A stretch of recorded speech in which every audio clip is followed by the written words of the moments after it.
Hi guys, welcome back to my channel. Today I wanted to share with you a classic Russian holiday treat called Pryaniki. I have made this a few times now and it's one of my go-to recipes and I hope you guys give it a try. It's honestly so good. It's almost a mixture of a gingerbread cookie and a madeleine cookie. Soft crunch on the outside and a light and chewy texture on the inside.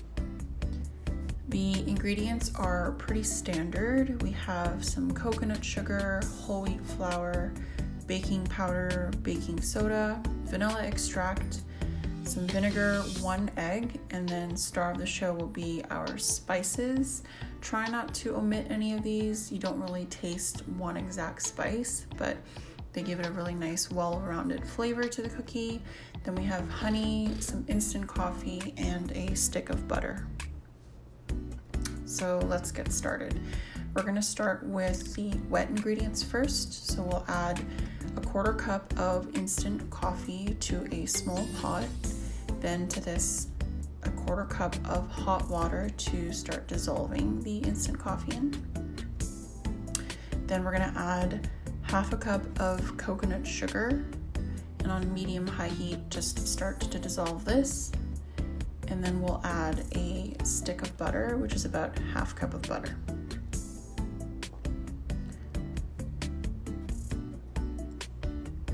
We'll then add 3/4 cup of honey, and this is what makes the cookie nice and chewy and have a nice sweetness to it as well. We're gonna keep this on the heat until the butter melts and the mixture is homogeneous. And then we'll transfer it to a bowl to let it cool for about 15 minutes before adding the rest of the ingredients. So we'll add a teaspoon of vanilla extract, a 1/4 teaspoon of our spices, so that's the nutmeg, the allspice, the ginger, and then a 1/2 teaspoon of cinnamon. And we'll just stir that in.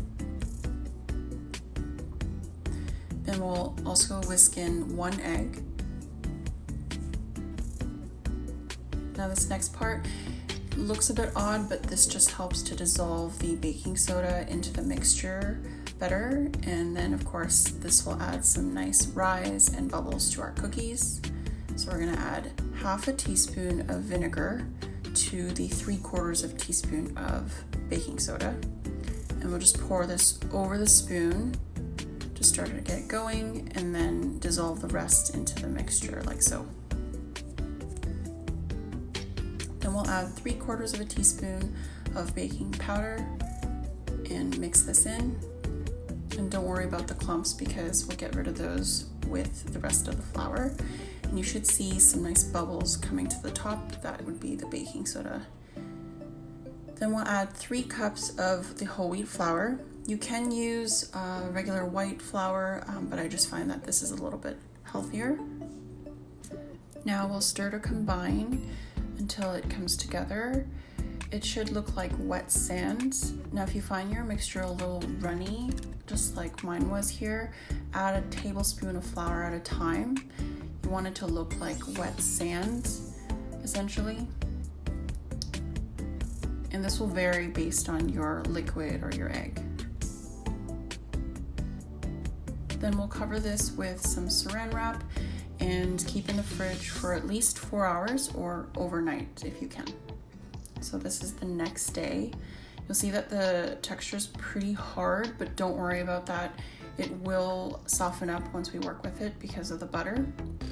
I'm just using a metal spoon here to help it along from the sides of the bowl, and then we can start rolling them into the cookie dough balls.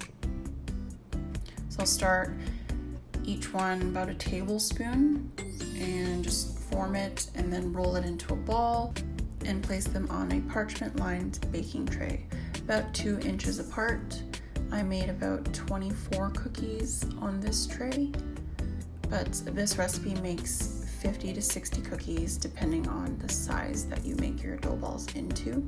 And while you're doing this, just make sure your oven is preheating to 325 Fahrenheit And while these are baking, I had the rest of the batter sit in the fridge to set up again.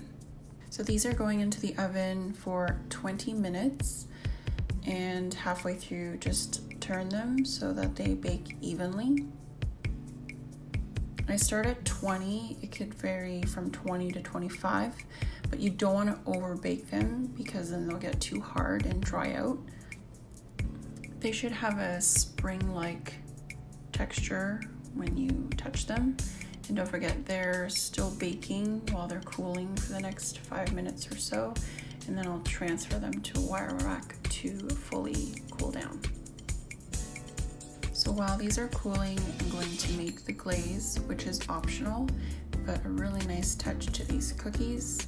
So to a bowl, we're gonna add 3/4 of a cup of powdered icing sugar, and then we're gonna add a tablespoon of orange zest. You can use lemon or lime, but I just happen to have orange today, so I'm using orange zest.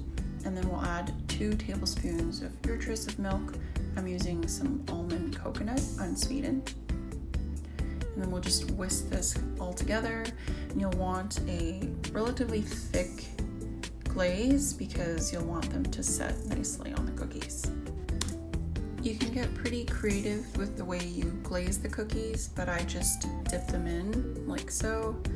And the glaze does set pretty fast, so try to work as quickly as you can.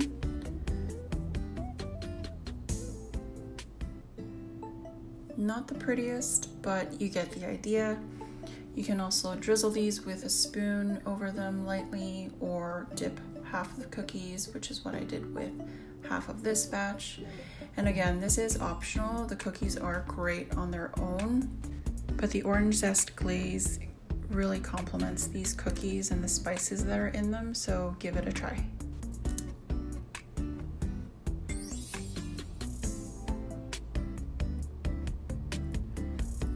These store really well in a container in the fridge for up to a week if you can make them last, and just need 10 seconds in the microwave to bring them back to that freshly baked texture. I'm sure this recipe will become one of your go-tos like it is for me, and I hope you guys like this video and give this recipe a try, and stay tuned for more.